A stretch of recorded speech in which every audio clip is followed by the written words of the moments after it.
And we are live. Welcome to the NBA Strategy Show. It is Tuesday, April 14th. I am Josh Engleman, and I am here to break down a two-game NBA slate. Now, typically, you would not hear me be excited about a two-game NBA slate. You'd probably hear me complain about how that's not enough, and we're looking for more, and blah, blah, blah, blah, blah. But that is not the case today, because today, for the first time, honestly, since the All-Star break, maybe before that, we're back.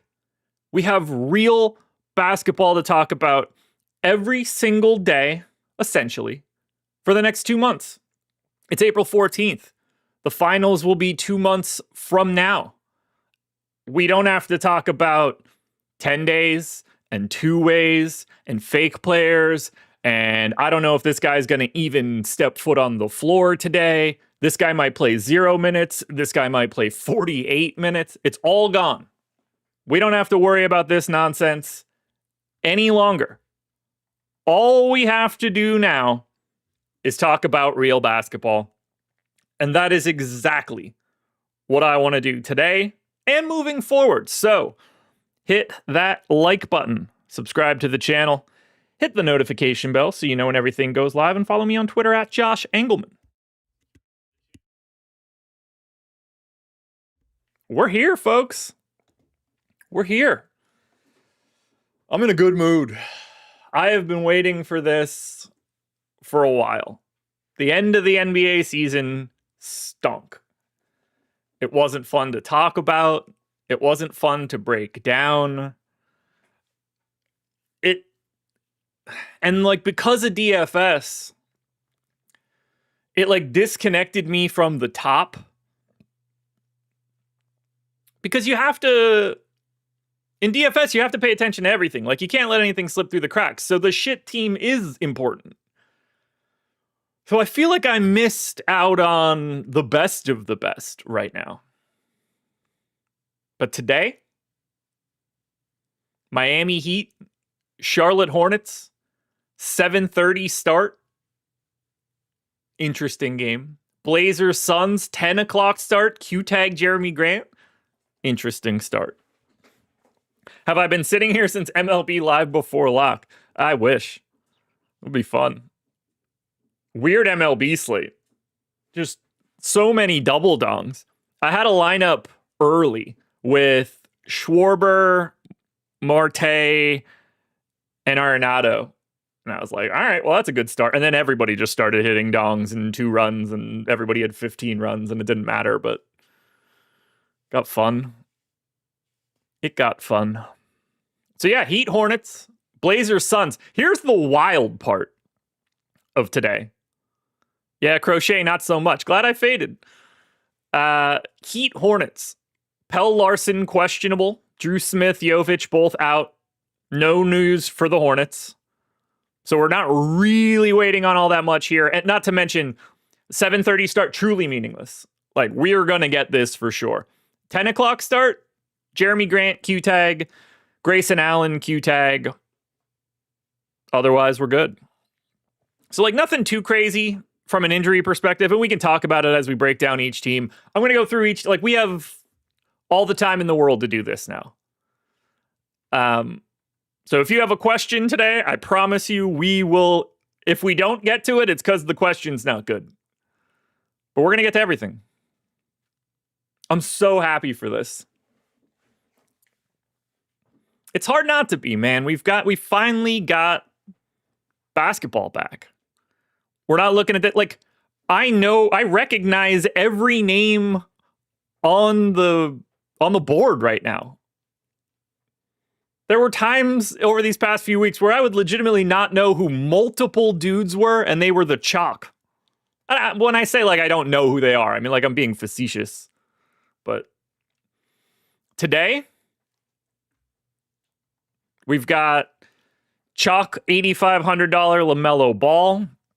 We've got chalk Andrew Wiggins. We've got chalk Denny Avdia. Chalk Miles Bridges. Chalk Musa Diabate. Chalk Khan Knipple. It's almost like the Hornets get to play the fastest team in the league. and play additional minutes. So let's start there. To Basketball Reference we go.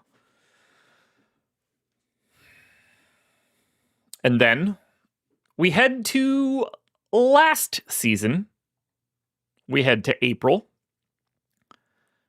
And we head to the play-in games. Opening night of the play-in, Atlanta and Orlando. Now, Orlando beat the shit out of Atlanta last year.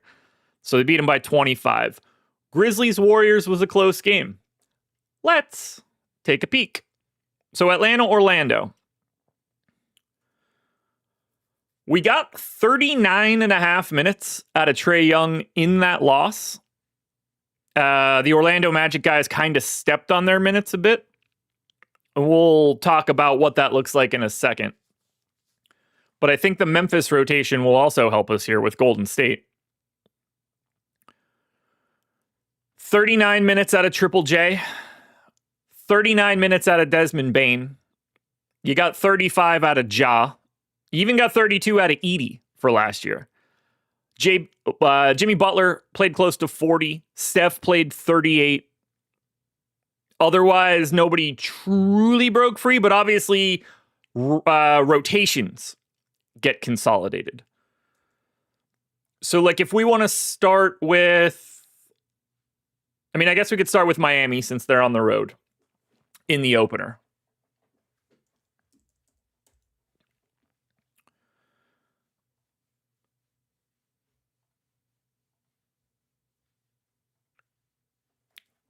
From a playing time perspective,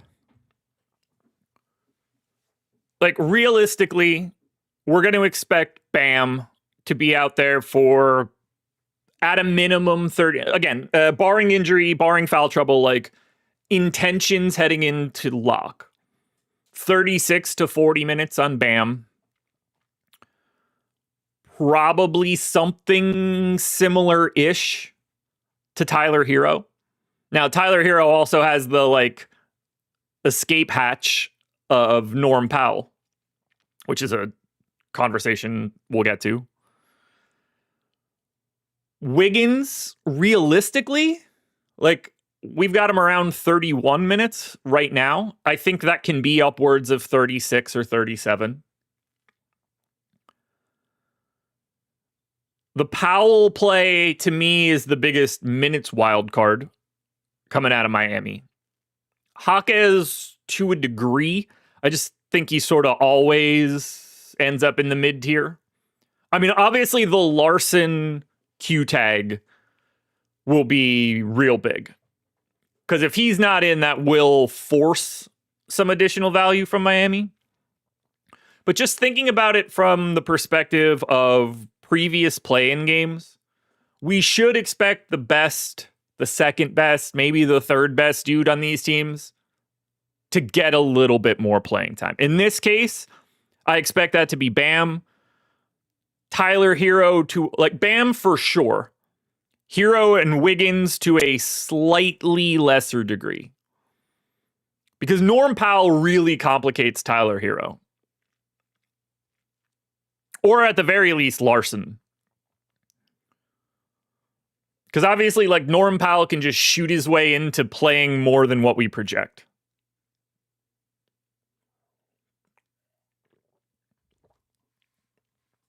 Like, I don't... Like, yes, can Davion Mitchell play 36 plus today? I think so. I don't think there's anybody else. Like, I'd be very surprised if Larson did it. Like, I certainly don't think, like, Ware or anybody else is doing it. There's a very thin group of dudes that I think can play 36 plus today. Realistically, that's probably Mitchell, Hero, Wiggins, and Bam. If Powell's not starting, it's going to be hard for him to get anywhere north of, like, 32. But that is in the cards, especially if Larson ends up out. But I think the Heat are pretty clear for what they would do. Charlotte, on the other hand, this is where I think it gets really weird. LaMelo could obviously play 36, 37 minutes here. Khan can obviously play 36 or 37 minutes here. Brandon Miller feels like, 35, 36 as a ceiling. The Bridges is sort of like the only guy that is that dude. There are minutes to be had. Diabate, I would be surprised if he played a ton more. But Kobe White, that can go a couple different ways. Because realistically, you can swap Kobe White in for LaMelo, Knipple, or Brandon Miller. If one of those things are just like slightly off. It's not hard for Kobe White to pick up 2, 3, 4 extra minutes, something like that. He'll be really sneaky to me. Zion James legitimately might have like a 0 usage, which will be interesting. I don't know how you could, like, obviously the play to go to Kalkbrenner is just like foul trouble stuff. But the minutes for Charlotte will be interesting across their big three. The problem in that logic is just that Charlotte's going to be owned regardless. It doesn't really matter what you think of the playing time for LaMelo, for Bridges, for Diabate, for Knipple, because they're all 40% owned already. They're already the chalk. They're the best value plays. They're in the best game environment by taking on Miami. So, like, even if you think LaMelo, Bridges, Diabate, Ball, Brandon Miller have this minutes upside, that's just like a bonus on top of already great plays. Kobe White, 4,200, point guard, shooting guard eligible, sub 20%. That's the guy that I think has the biggest upward mobility for the Hornets. Yeah, I mean, I'd be shocked if Kel'el Ware broke 20 minutes. He's not made for the playoffs.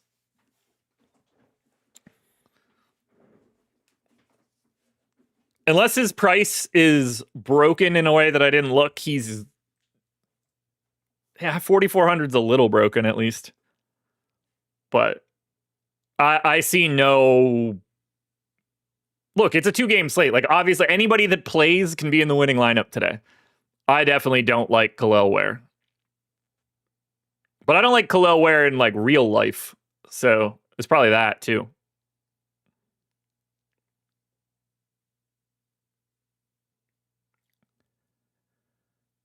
Like, I'd be shocked if Ware and Bam play alongside of each other today for any real amount of minutes.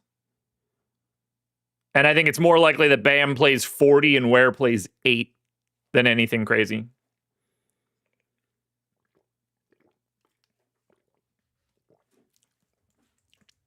I haven't looked in a bit. No reason not to look right now. All right, Miami, Bam, Ware. Take the luck adjustment out.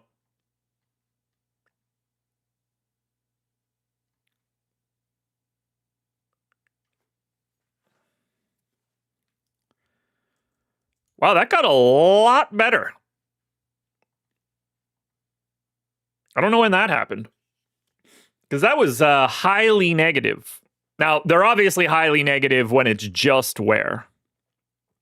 Defense gets a little bit better when it's both. Yeah, maybe we get 2-3 minutes out of this. This really got better over the year. Because this was heavy negative early.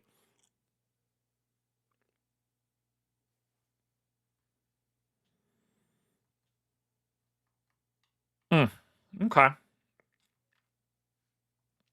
Kind of like it. Yeah, Travis, maybe. The problem is the defense in that scenario.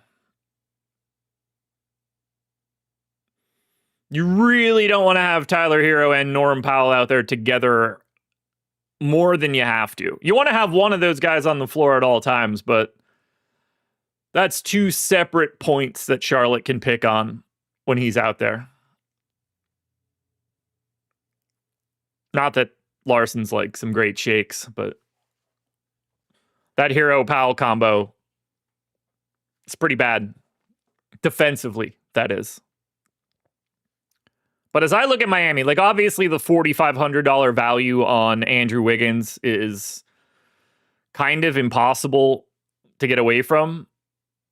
Look at the ownership on the rest of these guys, though. 35, 30, 30, 25, 20, 20. That separation is tough. Like Davion Mitchell's never going to shoot, but that price is appealing to me. I mean, the positionality and price for Norm Powell is awesome. He certainly has the upward mobility in playing time. I think Jaquez is probably the scariest dude here. I never get that guy right. I never get him right for like how he plays. I never get him right for playing time. Like I get both things wrong when I try to roster Jaquez. But clearly, I mean, even just comparing Jaquez to Norm Powell. Two guys, both shooting guard, small forward eligible. Fuck it, add Larson. Three guys, shooting guard, small forward eligible, all within $800 of each other, all within 2.5 minutes of each other. Powell, Jaquez, Larson, 5,100, 4,700, 4,300.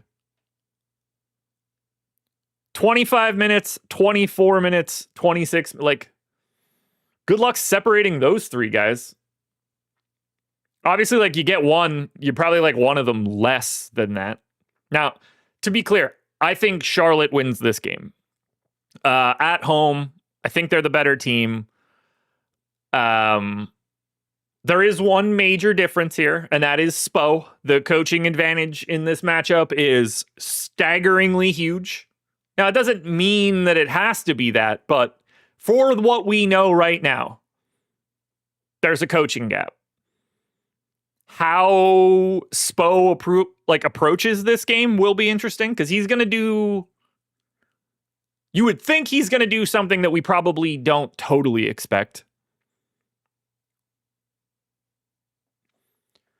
But I also just don't think Miami wins this game. I think if Miami wins this game, one of Norm Powell or Tyler Hero has a disproportionate offensive output. But I also want Charlotte to win. But that opens up a real big can of worms for the rest of the East. Speaking of, let me go through what I want to happen.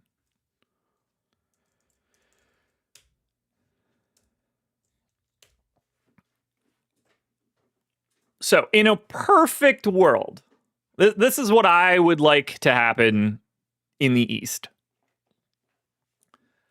I want the Hornets to beat the Heat. See, this is the real problem.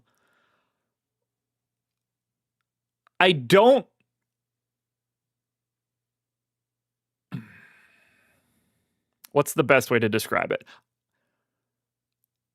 In a perfect world, I would have gotten the Hornets to play the Celtics because that's just more fun, and then I wouldn't worry about my Celtics bet. I want the Magic to play the Pistons because I think the Magic are going to beat the Pistons if they do it. Or I'm gonna bet the Magic if that could happen, at least. So I need the Magic to beat the Sixers. Or sorry, I need the Sixers to beat the Magic. But at that point, I want the Hornets and the Magic to be the two playoff teams. And that makes it tough. I can't get the Magic to face the Pistons in that scenario. Have I watched the Magic? I have. It's not fun. But I think they are uniquely set up for the playoffs. Look, one of two things are going to happen. They're either going to get dumped immediately or not make the playoffs, and then they're going to get a real coach. Or I think they could just be fun. But I want the Magic to play the Pistons because I want to bet the Magic. Although a Hornets-Pistons series is obviously fun for clear reasons. They had the brawl earlier. Hornets are more fun. Like, that's a good one.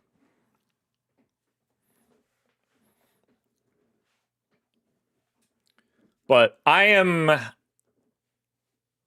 I'm very intrigued by the Magic being an annoyance in the first round. They also might just miss the playoffs. They could lose to the Sixers, lose to the Hornets, and then they just go home.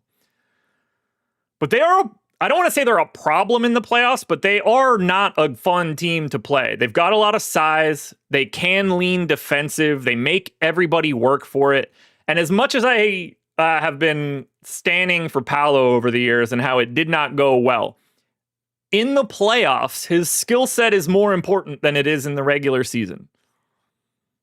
That's all. Franz finds his footing.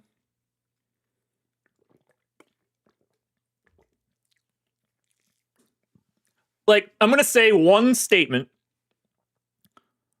and I legitimately think that it's kind of true. I think the 3 best players for the Magic are better than the 3 best players for the Pistons. I think the 4 best players for the Magic are better than the 4 best players for the Pistons. Maybe. That said, I can't wait till the Pistons sweep them and I look like a moron. But I do think I can get some value on a Magic bet against the Pistons. I don't hate the idea buying that on Kalshi and taking my profit after game 1 or something.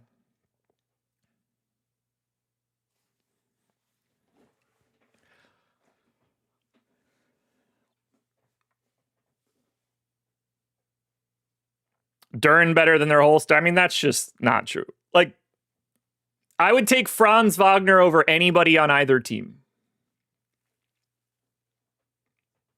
I would rather have Franz Wagner than Cade. That is very close. That is not a slight on Cade. It's not even close when it comes to Duren. 100 times out of 100, I'm taking Franz before I take Duren. That's crazy. But I would take Franz before I took Cade. Happy to elaborate.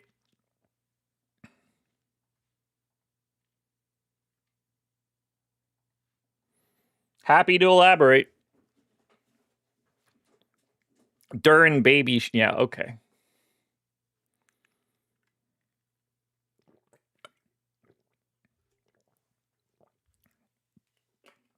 I don't think Baby Shaq's a compliment in 2026. Why would I take Franz over Cade? It's a semi-easy answer that's gonna sound dumb. Duren better than Wendell Carter Jr. Prince in the house dropping gems. Glad we got him here. I'm not a believer in Cade's ultimate ceiling. And if you're the 8th best creator, then I think you're in deep shit. And I think I can fit better stuff around Franz from a size perspective, from a skill set perspective. I think I can build a cleaner team around Franz. It's very close. Again, this is not a slight on Cade, but I would take Franz before I took Cade. Advanced metrics are, or at least have been, on my side for a while. Brandon, you act like I'm picking a guy that's terrible. We can't. It's not like I said I'd rather have Jalen Green. At some point in time, you got to put people in some order.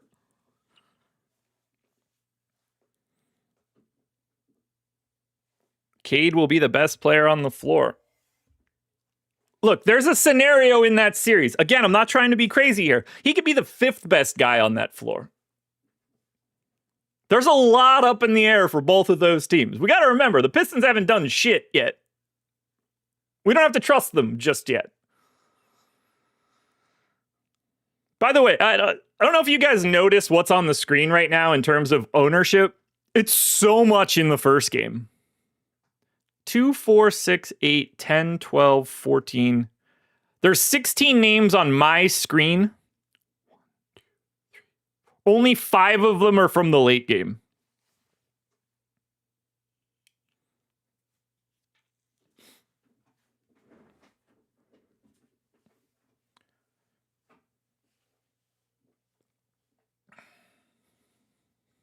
There's not a lot going on in this Portland-Phoenix game. Let's tiptoe over to it.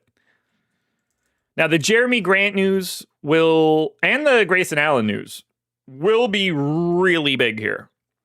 But there's just unequivocally less ownership in the second game than there is in the first game.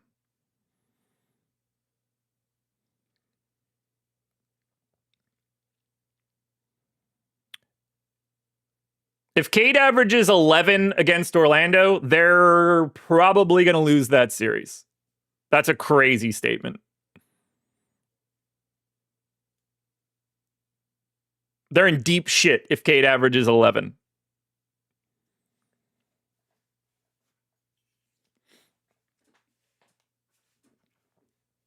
$9K point guard small forward Denny Avdia. 50% owned, 50% optimal, and about to get the Dylan Brooks experience today. I'm nervous. I'm very nervous about Denny Avdia tonight. A little bit more reliant on free throws. We know that is, they're going to be, the ref is going to be more likely to swallow a whistle. Where did Phoenix rank in defensive free throw rate? More or less middle of the pack, so nothing crazy there. But I don't love this spot for Denny. One, I don't think he's healthy. And then two, like, the position helps. The late game helps. You find out that you want to, maybe your lineup needs some help. Like, you can swap to Devin Booker for $100. Savings, that is. So that's, you can get away from it. But I'm a little nervous about Denny here. I do think Devin Booker is getting slept on. I think there's a case to be made. If Jeremy Grant is out today, I think I'm going to really like Drew Holiday. Because during the regular season, it's Drew Holiday. And you kind of saw it at the start of the year. But, like, Drew doesn't need to do a lot of work during the regular season. That he gets his job. Here, one game, need it. You don't think Drew Holiday is going to look for a shot a little bit more for a team that, like, desperately needs that? Now, he's already 30% owned. He's the fourth most owned dude in the game, but I like Drew Holiday quite a bit today. Because this is what you get Drew for. Use possessions a little bit more, work a little bit hard. Now he can push in. We didn't need Drew Holiday to do anything real for months. Out of the gate, go back and look at the beginning of the year. I guess I can do that right now. Maybe I'm misremembering it. I don't think that I am. I don't know why I'm not logged into dunks and threes. That's annoying. Let's see that usage at the beginning of the year. Yeah, 23% this year just in general. Yeah, he peaked in that stretch where Denny went out and then, cratered back again in March. That's sort of what I expected. Now he's ramping back up. He's on a rolling 26% usage rate right now. It really dipped there. In like mid to late March, it cratered. Oh, I love Drew Holiday tonight. That's my move today. That's my move for today. I think Drew Holiday is this. I don't want to say sneak because that doesn't make a ton of sense, but you know what I mean.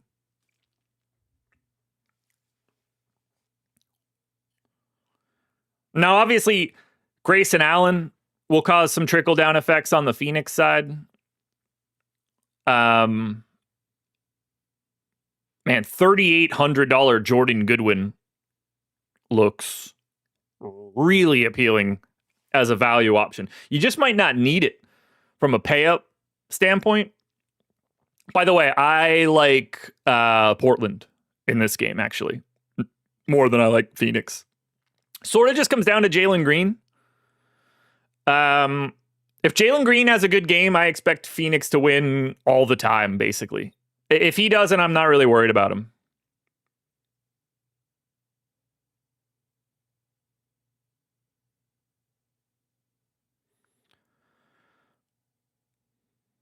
I think the Booker and Avdia dynamic is really interesting, too.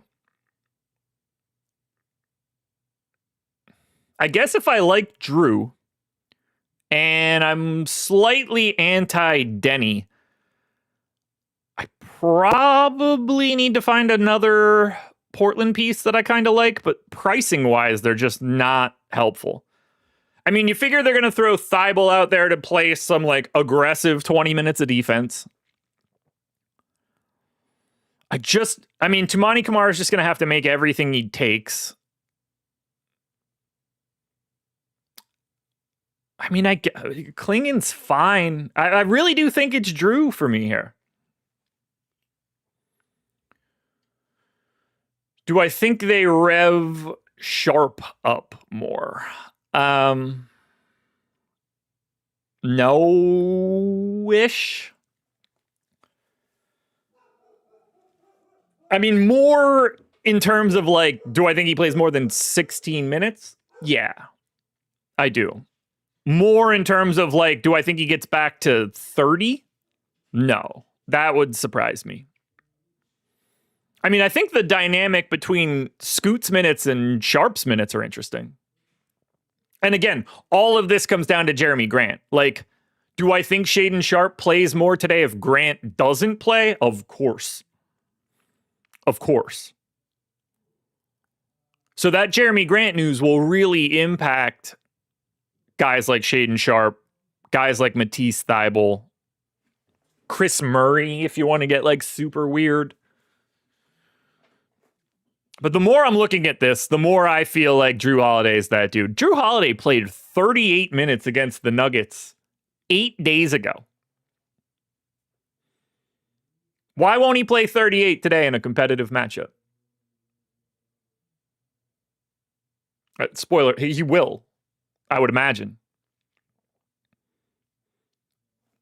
But a 38-minute Drew Holiday performance? Yeah, that's like in a real game on a team where, I mean, essentially no one has experience being good. Kamara doesn't know it. Denny doesn't know it. You know, Jeremy Grant's obviously been around the block, but he doesn't know it. Klingen's new. Scoot doesn't know it. Time Lord's been with good teams, but, like he's the backup center. Shaedon Sharp doesn't know shit. Thybulle doesn't know. Like, Drew Holiday is the adult in the room. And I think he knows what he needs to do tonight.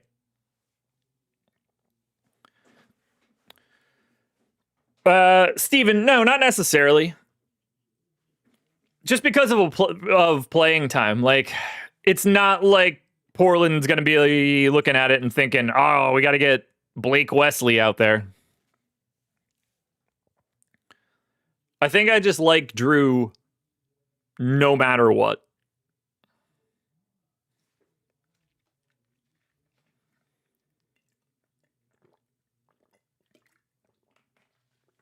Now, Phoenix, these guys might be my least favorite team of the year. I don't like these guys at all. I don't know what to make of them. I can't really figure out what I like and what I don't like. Like, Devin Booker has been... I don't even know what to make of Devin Booker any longer. Like, it's not that he's overrated. It's not that he's underrated. I feel like he's not even rated anymore. It feels like Devin Booker is just like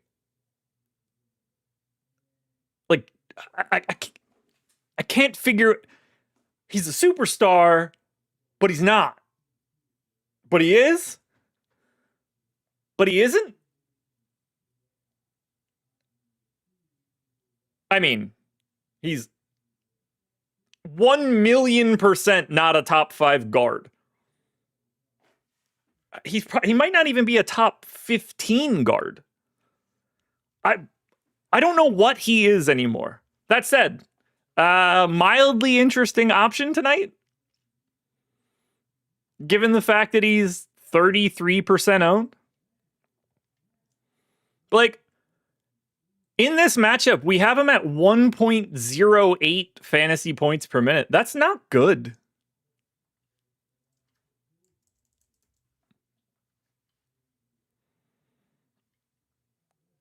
Like, he's coming off of the worst year of his career. He shot 33% from 3 this year and last year. He's useless defensively. Doesn't create any steals. Doesn't really create any blocks. Shot below average from the rim. 50.7 effective field goal percentage this year is a 24th percentile outcome.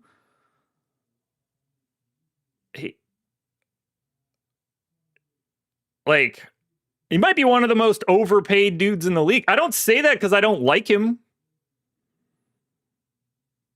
But it looks like we're in a different Devin Booker era. I don't know where he goes from here. What does next year look like for Devin Booker?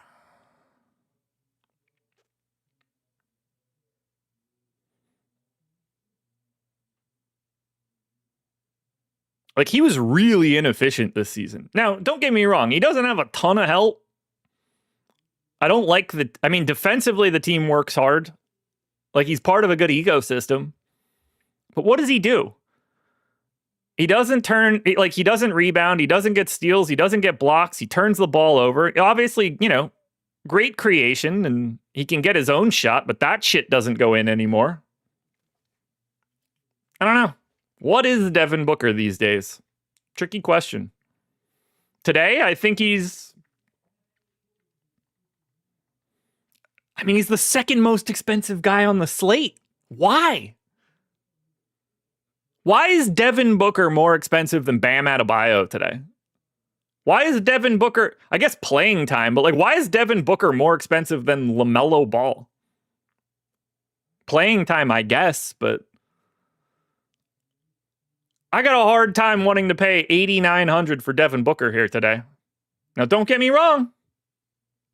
Nothing out there stopping him from going for 35 real points tonight.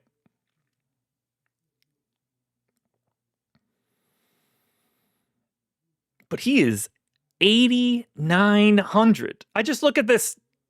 I look at the top and I immediately think, well, I like LaMelo first. I like Bam second. I like the positional flexibility of Denny more than I like Booker. But I don't like the ownership. But Booker's definitely ranked 4th for me of the pay-ups. Do you guys find that different? Out of Denny, Booker, Bam, and LaMelo, I think Booker's clearly last in that group.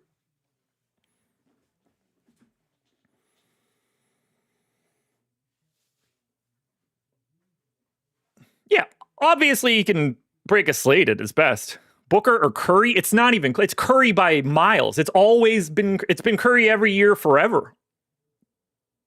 But Devin Booker's nowhere near Steph Curry for this season, unless we're just talking about volume. We're adding the additional playing time on. But these guys shouldn't even be in the same conversation. And yeah, it's not to undersell, we have to talk about it like this because it's a 2-game slate. I have to pose negatives to guys that are obviously not negatives. But he's definitely the guy I want the least of the pay-ups. I assume the optimal is LaMelo and Denny. That almost has to be the case, right? LaMelo, Knipple, Goodwin, Wiggins, Diabate, Denny, Bridges, Klingon. Yeah. So no surprise there. The optimal is Denny and LaMelo as the pay-ups.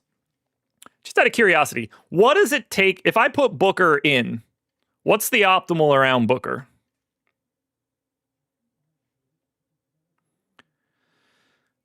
You lose 2 fantasy points going to Booker. You trim 20% of ownership. Yeah, I mean, I don't hate it from a DFS perspective. Who else can Phoenix depend on for scoring? Well, depend is an interesting question. I mean, you can ask Jalen Green to be that guy. Not exactly dependable. You could ask Dylan Brooks to be that guy. That's going to be a wild experience. And who knows? Grayson Allen, questionable.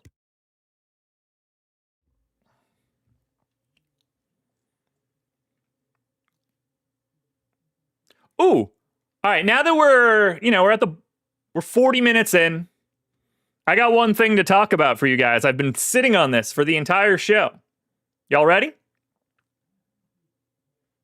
Playoff 30 is your promo code. The link is in the description of this video. Click that link, sign up at Stochastic, 30% off any weekly or monthly NBA DFS package or any NBA props package. I think you're going to want to get in on the DFS side. We've got real slates. We've got projections. We've got ownership. We've got our entire suite of sim tools. It's the stuff that I've been sharing on the screen so far today. You've seen it all of our projections and everything for today. DraftKings, FanDuel, Yahoo, it's here. And you guys can come in. Because now we've got real basketball. We're breaking this down. You've got the strategy show this morning. You've got me for live before lock later tonight. Same situation tomorrow. Same situation on Friday through the play-ins. And then we get to the weekend and we've just got real playoff games moving forward. These are awesome slates to play. The contest sizes will be a lot bigger right now. Now is the time to get in for the NBA. Not to mention we still have baseball and hockey and MMA and golf. But if you've been waiting to get back in here, you've seen the screenshots. Where's Low Stories at? Is he in the chat? How many 50K screenshots did I have to show for our tools for Low Stories? You guys know what we've got here. You should want to come in and check it out. You can do that right now for 30% off. Link in the description. It's the top link. Click that. Enter Playoff 30 as your promo code. And then you're here for the playoff run. Nowhere else I'd want to be. Look, I have been sitting in this seat for the past 6 years, because we moved 8 years ago, for all the playoffs. I've been here for every strategy show. I'm here for every live before lock. Hell, for the past 3 years, I've watched just about every conference finals and finals game live on playback. Now that's gone, unfortunately. But from the DFS side, you've got it. So you guys see the promo code on the screen. Sign up. Come on in. I want to talk about DFS playoffs like crazy with you guys. So I'd love for you guys to get in the door. I don't think I have a ton left to say for this slate. As I said, I think the Hornets win, and I think the Blazers win today. Tomorrow, we've got Magic Sixers. I am very excited to break that one down. We've got Warriors Clippers. I am not very excited to break that one down, but that's okay. And then we wait it out for the 2 final games Friday. Reminder, no basketball on Thursday. Tuesday, Wednesday, Friday. And yeah, hit that like button. Sir Manning's got it right. We'll have live before lock later today. I think we've talked about everything we can for this 2-gamer. But my final takeaway at the top, if you're paying up today, I would rank them. LaMelo Ball, Bam Adebayo, Denny Avdia, and Devin Booker. Hey, Devin, it's up to you now. I pass it back to you. You want to tell me I'm wrong? Prove me tonight.